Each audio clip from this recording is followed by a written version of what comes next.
বন্ধুরা, তোমাদের সামনে এলাম একটু গল্প করতে। আজকে হচ্ছে আহ, উনি 19শে অক্টোবর, তাই তো?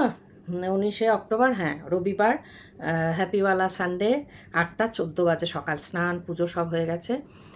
আহ, এখন তো পল্লবী তাড়াতাড়ি কাজ করে, কাজ বলতে রান্নাটা করে যাচ্ছে, পরে ঘুরে এসে বেলায় কাজ করছে। বাকি তো যেহেতু আমার ঘরটা ঝাড় দিয়ে মুছে গেছে, তাই জন্য আমি পুজোটাও সেরে নিতে পারি সকালে। বাকি ঘরদোরগুলো পরে এসে মুছবে, ঝাড় দিয়ে গেছে। তো সেই জন্য দিন তাড়াতাড়ি সব কিছুই হয়ে যাচ্ছে। তো আগে বলো বন্ধুরা, কেমন আছো সবাই? আশা করি সবাই সুস্থ আছো, ভালো আছো, ঈশ্বরের কৃপায় সবাই মঙ্গলে আছো। আজকে তো হ্যাপিওয়ালা সানডে বললাম, তার সঙ্গে আজকে হচ্ছে ভূত চতুর্দশী, বা অনেকে যেটা প্রেত কার্তিকও বলে, কার্তিক মাসের চতুর্দশী, হ্যাঁ, এইগুলো বলে। তো আজকে মনে হলো তোমাদের সঙ্গে একটু গল্প করি, তার কারণ কালকেও শরীরটা খারাপ ছিল বেশ। তার আগের দিন বেরিয়েছিলাম চোখ দেখাতে, তারপরে এদিক ওদিক ঘুরেছি, দেখেছো একটুখানি। তো কিন্তু পায়ে এত যন্ত্রণা কালকে, এবং তারপরে গায়ে ধরো ওজনটা বেশি হয়ে গেলে কি, চারিদিকে মাংস, তো কোথায় কোনটা টান পড়ছে, পিঠের এই পাঁজরের এখানটা কাল থেকে খুব ব্যথা। কালকে সেরকম হাঁটা চলাই করতে পারছিলাম না, কালকে সত্যি একটু ঝিমিয়েছিলাম। এক এক দিন হচ্ছে যেদিন একদমই পারছি না, তো কালকে সেরকম একটা দিন ছিল। আজকে সকাল থেকে টাচুট ঠিকঠাক আছে। আর রাত্রিরে যেটা একটা সমস্যা হচ্ছে, সেটা হচ্ছে খুব ঘন ঘন হচ্ছে, ফ্রিকুয়েন্টলি, সেটা হচ্ছে শ্বাসকষ্টটা খুব হচ্ছে রাত্রিরে। তো সে শ্বাসকষ্টের জন্য ঘুমটা ভেঙে যাচ্ছে। আবার ইনহেলার নিচ্ছি, আবার মানে একটা ইনহেলার থাকতে থাকতে সঙ্গে সঙ্গে আরেকটা এনে রাখতে হচ্ছে নতুন, কারণ তা না হলে বেশি দিন চলছে না ইনহেলার। খুব বেশি দিন মানে আগে যেটুকু ছিল ডিউরেশন, এখন কমে আসছে ক্রমশ, সেইটুকুও চলছে না। তো যাই হোক, আজকে মনে হলো একটুখানি গল্প করি মানে তোমাদেরকে বলেছি যে সুগার প্রচণ্ড বেড়ে গিয়ে তারপরে ইকোলাই সব কিছু যা কিছু হয়েছে সবটাই সুগারের জন্য, এবং তার জন্য শয্যাশায়ী হয়ে গেছিলাম। তো এবার শুধুই কি সুগারের জন্য, দেখো 300 বা 400 সুগার বহুজনের থাকে, তারা বিছানাগত হয়ে যায় না এরকম। এবং হঠাৎ করে আমি চলছিলাম, কাজকর্ম করছিলাম, হ্যাঁ, টুকটাক রান্নাবান্নাও করছিলাম, সব কিছুই চলছিল, হঠাৎ কী এমন হলো যে একদম বিছানাগত, যে বসে থাকতেই পারছিলাম না। বসে থাকতে মানে কি, 5 মিনিটও না, 10 মিনিট তো ছেড়েই দাও, 5 মিনিটও বসে থাকার মতো ক্ষমতা আমার ছিল না। শুধুমাত্র ওয়াশরুমে যাওয়া যেটুকু প্রয়োজন, কোনো রকম স্নান, এবং সে স্নানটাও নামমাত্র, ওরকমভাবে করে বেরিয়ে আসছিলাম কোনো রকম। মানে পারছিলাম না মাথা তুলে বসার, দাঁড়ানোর তো বাদই দাও, বসে থাকার ক্ষমতাও ছিল না, পড়ে যাচ্ছিলাম শুধুই কি সুগারের কারণে? তো আজকে তোমাদের সঙ্গে শেয়ার করি যে কি হয়েছিল, যেহেতু আজকের দিনটাও হচ্ছে খুব অ্যাপ্রোপ্রিয়েট দিন। বললামই ভূত চতুর্দশী, আজকে মনে হয় এই কথাগুলো কিছু শেয়ার করা। আগেই বলে দিলাম, যারা বিশ্বাস করো না তাদেরকে বিশ্বাস করতেও হবে না, প্রত্যেকে নিজের নিজের বিশ্বাস নিজের কাছে। কেউ আমি এরকম একটা অভিজ্ঞতার মধ্যে দিয়ে গেছি, এরকম আমার কিছু ফিলিংস হয়েছে বলেই, আমি কিছু বুঝেছি বলেই যে সবাইকে সেটা মানতে হবে এরকম তো ব্যাপার নেই। প্রত্যেকের নিজস্ব চিন্তাধারা মতামত রয়েছে, এবং তাদের সবার চিন্তাধারা এবং মতামতকে সম্মান জানিয়েই বলছি। আমার কেন হঠাৎ করে বিছানাগত হয়ে গেলাম, সুগারটা তো ধরা পড়লো পরে, হঠাৎ কি হলো? ঠিক আছে, সুগারের জন্য আমি মানলাম এনার্জি নেই, ল্যাক অফ এনার্জি যেটা বলছি, সেগুলো ঠিক আছে, চলো, সুগার বেশি থাকলে এনার্জি থাকে না, অনেক কিছু হয়, অবশ্যই অনেক সমস্যা হয়। সুগার হচ্ছে সাইলেন্ট কিলার, আমরা সবাই জানি। তো সুগারের কারণে একে একে সমস্ত কিছু সমস্যা হয়, যে কারণে ভয় পেয়ে আমি চোখটা আগে দেখালাম, যেহেতু যে যাতে চশমা ছাড়া তো আমি চলতে পারি না, ঘুমের সময়টুকু ছাড়া সব সময় চশমা ছাড়া একদমই না। এবং যেটা হয়েছিল বিশেষ করে সুগার হওয়ার মানে এই সময়টা, এই ফেজটা যে যাচ্ছিলাম, উইদাউট মাই গ্লাসেস, মানে চশমা খোলা রাখলে কিচ্ছু না, একদম টোটাল ঝাপসা, এখনও ঝাপসা আছে, কিন্তু ওরকম না যে ঝাপসাটা ছিল, মানে একদম মারাত্মক, কিচ্ছু দেখতে পাচ্ছিলাম না, কারণ মুখ না, কিচ্ছু না। তো সেটার জন্য ভয় ছিল বলে আরও দেখিয়েছি। তো ডাক্তারবাবু বললেন যে ওটা হয়, সুগার অতিরিক্ত হয়ে গেলে ওরকম একটা সাময়িক মানে চোখে যেটা হয়, তো এখন তো সেটা নেই, যার জন্য টাচুট সেটা বেঁচে গেছি, সেই কারণে চোখটা দেখা। আর একটা জিনিস যেটা রয়েছে, সেটা নেফ্রোলজিস্ট দেখানো একজন অবশ্যই। তো সেটা চেষ্টা করছি সামনের মাসে, যদি হয়ে যায়, একদিনই আসেন, যদি হয়ে যায় খুব ভালো, নামটা যদি লেখাতে পারি, আদারওয়াইজ সবে ব্যাঙ্গালোর যাবো তবে। তো তো চলো, point, come to the point. হ্যাঁ, এদিক ওদিক হয়ে যাচ্ছে, আসলে না বলে নিলে একটু বুঝতেও পারবে না। বিষয়টা হলো, এই বিছানাগত হওয়ার আগের দুটো ইনসিডেন্ট আগে ঘটে, এবং তারপরেও ঘটে। আগের দুটো বলি। একদিন রাত্রিবেলা, তখন আমি কিন্তু ফিট অ্যান্ড ফাইন, আমি যেমন আর কি তেমনই। ফিট অ্যান্ড ফাইন বলতে তো ওরকম ইয়ে নেই, 23 সাল থেকে একটু শারীরিকভাবে ডাউন আছি, কিন্তু যাই হোক, তবুও মোটামুটি তো চলছিলাম। রাত্রিবেলায় একদিন আমি আমার মেডিসিন নিচ্ছি, তখন রেগুলার ঘুমের মেডিসিন তো মেডিসিন নিচ্ছি, খাবো। তো হঠাৎই ঝাটুজ্জামশাই ডাকছেন এ করে। তো আমি যাচ্ছি বলে ওষুধটা মানে জলে গিলে যাচ্ছি বলে গিয়ে দরজাটা খুলেছি, আমার বেডরুমের দরজাটা খুলেছি। খুলে দেখছি ঝাটুজ্জামশাই যথারীতি চাদর ঢাকা নিয়ে উনি শুয়ে দেয়ালের দিকে মুখ করে, মানে উনি শুয়ে শুয়ে বলতে কি মানে মানে ঘুমাচ্ছেনই, কারণ আগে ওনার খাওয়া দাওয়া হয়ে গেছে, আমি তো পরে খেতাম। উনি মানে ঘুমাচ্ছেনই, আর তাপসীও ঘুমাচ্ছে। এবার আমি গিয়ে তাপসী তাপসী করে ডেকে, তখন তাপসী এরকম করে উঠেছে। আমি বললাম দরজায় ডাকলো কে আমাকে? বলছে না তো ডাকেনি, কাকু তো ওঠেনি। আর কাকু ঘুমিয়ে, মানে আমি তাপসীর সঙ্গে কথা বলছি, উনি ঘুমিয়ে গেছেন, ওনার ইয়ে নেই কোনো। আমি বললাম যে ডাকলো, আমাকে ডাকলো বলেই তো আমি সাড়া দিলাম। বললো না কেউ ডাকেনি, আমি তো ডাকিনি। আমার মনেই হলো, কারণ আমি ডাকা মাত্রই যাচ্ছি বলেই গিয়ে দরজাটা খুলে দিয়েছি। এবার যে ডাকবে সে দাঁড়িয়ে থাকবে বা উইদিন আ সেকেন্ড তার পক্ষে গিয়ে শুয়ে পড়ে যাওয়া সম্ভব নয়, একটা তো সময় লাগবে। আমি তো ডাকা মাত্রই দরজাটা খুলে দিয়েছি, যাচ্ছি বলেছি, সাড়া দিয়েছি এবং দরজা খুলে। তারপর সে বললো না কোনো প্রশ্ন, কাকু তো ওঠেই নি, কাকু উঠলে তো আমি দেখতেই পেতাম, আর আমিও তো উঠিনি, ডাকিনি। ঠিক আছে চলো, হয়ে গেল। ওষুধ তো খাওয়া আগেই হয়ে গেছে, খাবার খেলাম। তারপর আমি যথারীতি ইয়ে হয়ে গেছে। তারপরে তারপরে একদিন দুদিন পরে, সেদিন কিন্তু দিনের বেলা, এটা রাতে হয়েছে, সেদিন কিন্তু দিনের বেলা বলতে এই বিকেল 4টে 4:30 দিক করে হবে এরকম। সেদিন কিন্তু চ্যাটার্জি মেডিসিন নিয়েছিলেন আগের দিন, আর মেডিসিন নিলে না ওনার তখন, এখন পাওয়ার কমিয়ে দিয়েছে বলে এখন আর অতটা ওই প্রবলেমটা হচ্ছে না। তখন না পাওয়ারটা একটু বেশি ছিল বলে উনি রাত্রিরে খেলে মেডিসিন, ঘুমাতে ওনার একটু টাইম লাগতো। তারপরে ঘুমানোর পরদিন না সারাদিনই ঘুমাচ্ছিলেন, সারাদিনই ঘুমাতেন, প্রায় ওই বিকেল সন্ধ্যার দিকে উঠতেন। তো এবার সেই দিন বিকেলে 4টে 4:30, হ্যাঁ ওরকম সময়, আমার ঘরের যে লকটা না, বাইরে থেকে এই যে লকটা খোলা যায় এরকম, জানোই তোমরা এইভাবে লক, গোদরেজের লক যে, এবার ওই লকটার ইয়ে হচ্ছে। আবার আমি ভেবেছি উনি বোধহয় ঘুমের ঘরে ওয়াশরুম যেতে গিয়ে ভুলে ভুলে আমার দরজা ইয়ে করছেন, তাহলে বাই এনি চান্স, যদি এর আগেও হয়েছে, যদি ওয়াশরুম ভেবে, যদি ঘুমের ঘরে যদি কিছু হয়ে যায় ভেবে, আমি সেদিনও উইদিন আ সেকেন্ড, মানে যেই ঘুরছে তো আওয়াজ হচ্ছে, তো লকটা ঘুরছে মানে আওয়াজ হচ্ছে, আমি তাকিয়ে দেখছি লক সঙ্গে সঙ্গে আমি দরজা খুলেছি, কারণ কি যদি কিছু ইয়ে হয়ে যায় আমাকেই ভাই মুছতে হবে। খুলে দেখছি উনি ঘুমাচ্ছেন, মানে গভীর। তাও আমি গিয়ে ডাকলাম, তুমি কি ডাকছো ডাকছো, ওনার সাড়াই নেই। উনি তো, কারণ আমি জানি মেডিসিন দিলে পাওয়ারটা বেশি ছিল যেহেতু, উঠতে ওনার মানে আগের দিন রাতে দিলে ধরো পরদিন বিকেল সন্ধ্যাবেলায় উঠতেন, এতটাই স্ট্রং ছিল, যার জন্য রেগুলার দেওয়া হতো না, রেগুলার উনিও খেতে চাইতেন না, স্কুল আছে বলে। এখন পাওয়ার কমিয়ে দিয়েছেন, এখন আর সমস্যা হয় না। তো উনি তো ঘুমাচ্ছেন, হলো এই দুটো ইনসিডেন্ট হলো।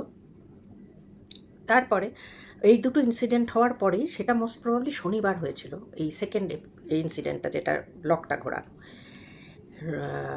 রবিবার মাঝখানে গেছে, রবিবার, সোমবার থেকে, শনিবার ছিল না, রবিবারই ছিল, কারণ ওনাকে ছুটি দেখেই তো মেডিসিনটা দেওয়া হতো, রবিবার ছিল। শনিবারে রাতে মেডিসিন দিয়েছিলাম, রবিবারের ঘটনা। তো সেই ওই বেরোলাম, দুদিনই বেরোলাম, একদিন ডাক শুনে আর একদিন লক ঘোরানোতে, ঘরের দরজা খুলে বাইরে যাওয়া।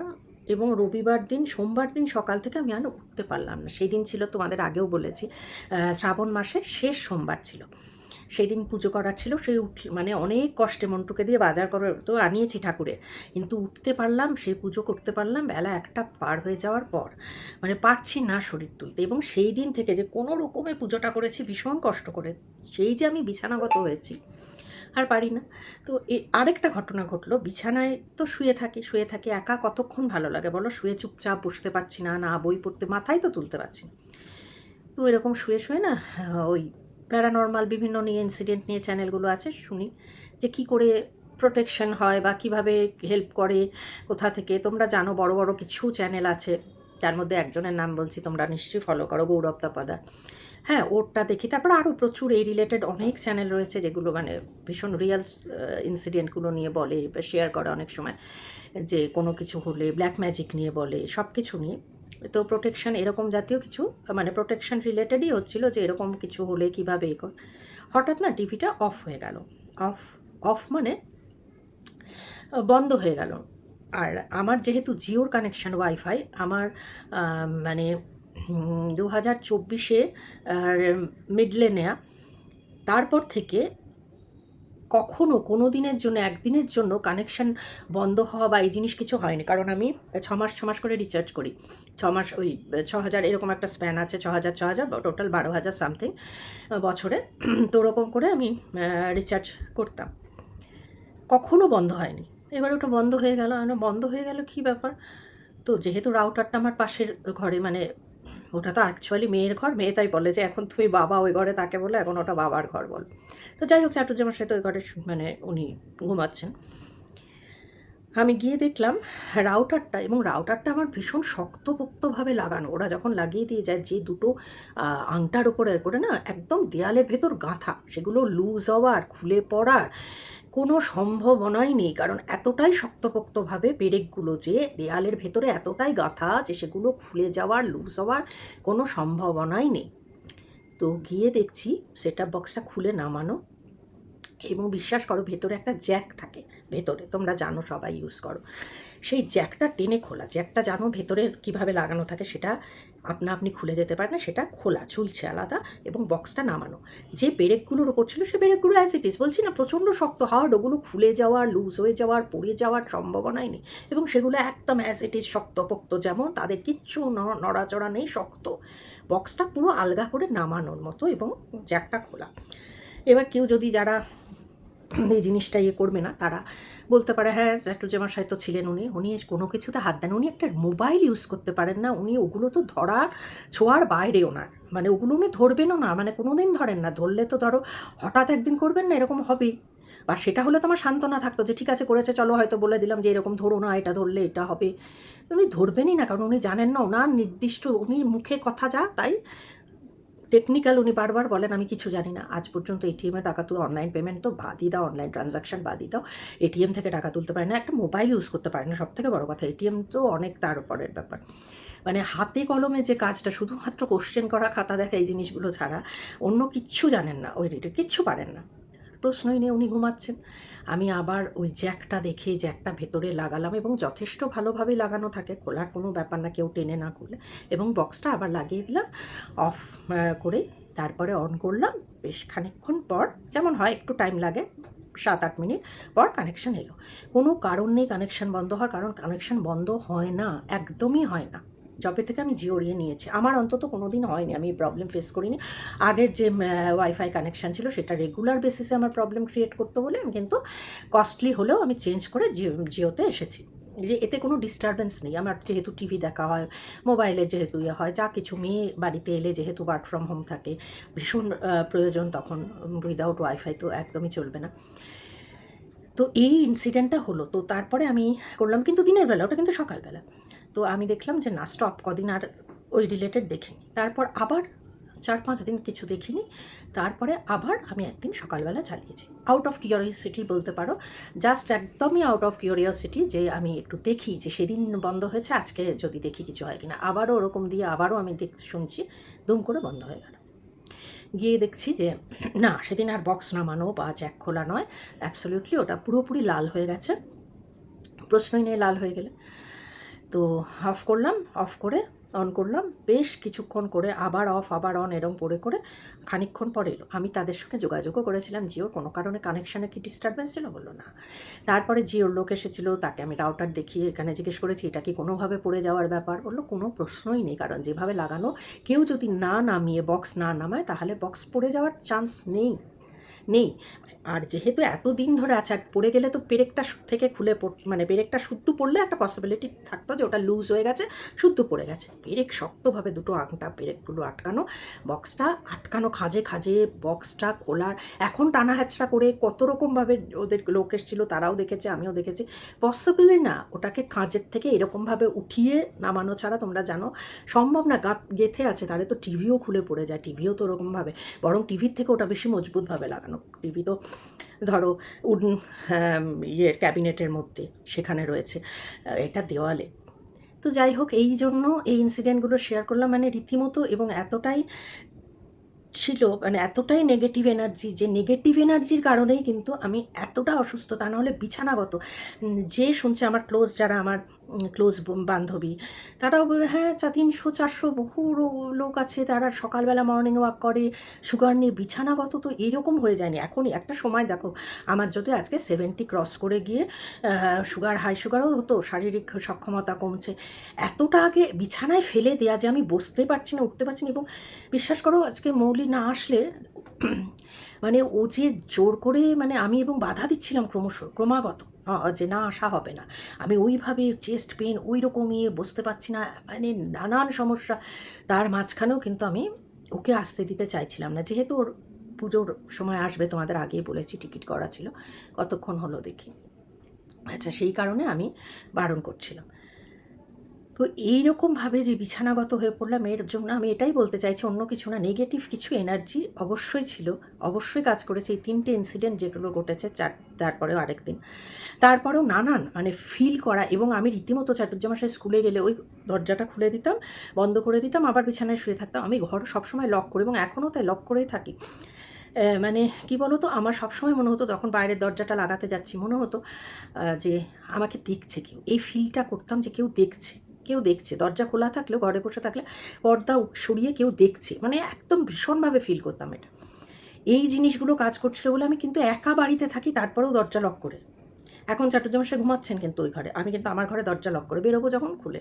এবং এমন একটা হয়ে গেছে জানো তো, কেউ ডাকলে ওই যে গলা করে ডাকা, এখন ডাকলে, কালকে যেমন বিকেলে উনি ডাকছেন, আমি বললাম মানে এমনও হয়েছে যে রামের নাম করো তারপরে দরজা খুলবো, বলো জয় শ্রীরাম তারপরে দরজা খুলবো, এটা মেয়ে শিখিয়েছে আমাকে, তাহলে দরজা খুলবো, এরকম একটা ব্যাপার। যে নেগেটিভ এনার্জি, সেটা যে কারণে নেগেটিভ এনার্জি থাকলে মনের ওপরও চাপ পড়ে, ডিপ্রেশন, সব কিছু, এটা এনার্জিটা যে কারণেই হোক, এখন হয়তো মেবি আই এম রং, হতেই পারে, কিন্তু এইগুলোর পরে কিন্তু একবারে বিছানাগত হয়ে গেছে। সুগার তো আমার 2018 সাল থেকে, এবং এমন নয় যে আমি খুব এখন আমি মিষ্টি খেয়েছি বা আমি এমন কিছু খাবার দাবার খেয়েছি যেতে সুগার হওয়ার বা সুগার বেড়ে যাওয়ার।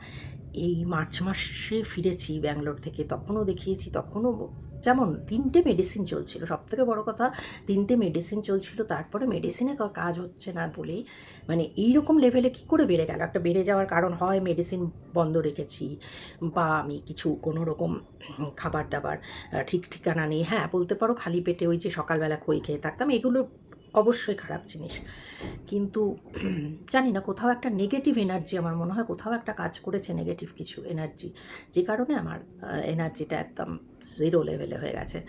তো সেই জায়গা থেকে নিজেকে আবার তোলা, অবশ্যই মৌলি না থাকলে, বারবার বলছি 4জন ডাক্তার দেখিয়েছে ও এসে, এইভাবে তোলা বা আরও করতো, তখন পুজোর সময়টা হয়ে গেল বলে, আর আমি না নেফ্রোলজিস্ট, চোখটাও তখন দেখাতে পারলাম না, হ্যাঁ যেহেতু ডাক্তার ছিলেন না, ডাক্তার মানে আমি যাকে চাইছিলাম দেখাতে ছিলেন না, তাও চোখের জন্য একদিন বেরিয়েও ছিলাম, কিন্তু দোতলায় উঠতেই পারলাম না, চেম্বার দোতলায় ছিল, উঠতেই পারলাম না সিঁড়ি দিয়ে, বুঝে দেখো অবস্থা, সিঁড়ি দিয়ে ধরেও উঠতে পারলাম না। তো এই হলো ব্যাপার, সেটাই শেয়ার করলাম যে নেগেটিভ এনার্জির জন্য হয়তো ইম্প্যাক্ট এতটা আমার পড়েছে, এটা আবারও বলছি মেবি আই এম রং, হতেই পারে। তো তোমাদের সঙ্গে শেয়ার করি, সব মনে হলো এটা শেয়ার করি যে এত দিন বিছানায় পড়ে থাকা শুধু কি সুগার বেড়ে গিয়েই এটা হলো, আর নাকি নেগেটিভ এনার্জিও কাজ করেছে, সেই জন্য শেয়ার করলাম। আজকের দিনটাও দেখলাম একদম অ্যাপ্রোপ্রিয়েট দিন, অনেক দিন থেকেই বলবো ভাবছিলাম, আজকে হলো। তো ঠিক আছে বন্ধুরা, একটুখানি বেশি বক বক করে ফেললাম হয়তো, একা থাকি বুঝতেই পারো, একটু পেলে ইচ্ছে করে কথা বলতে। তো চলো, ভালো থেকো সবাই, সুস্থ থেকো, যদি ভালো লাগে চ্যানেলটা সাবস্ক্রাইব করে পাশে থেকো, ভালো লাগলে একটা লাইক করো, কমেন্ট অবশ্যই করো, ভালো থেকো, সুস্থ থেকো, আবার পরে একটা ব্লগে দেখা হবে তোমাদের সঙ্গে।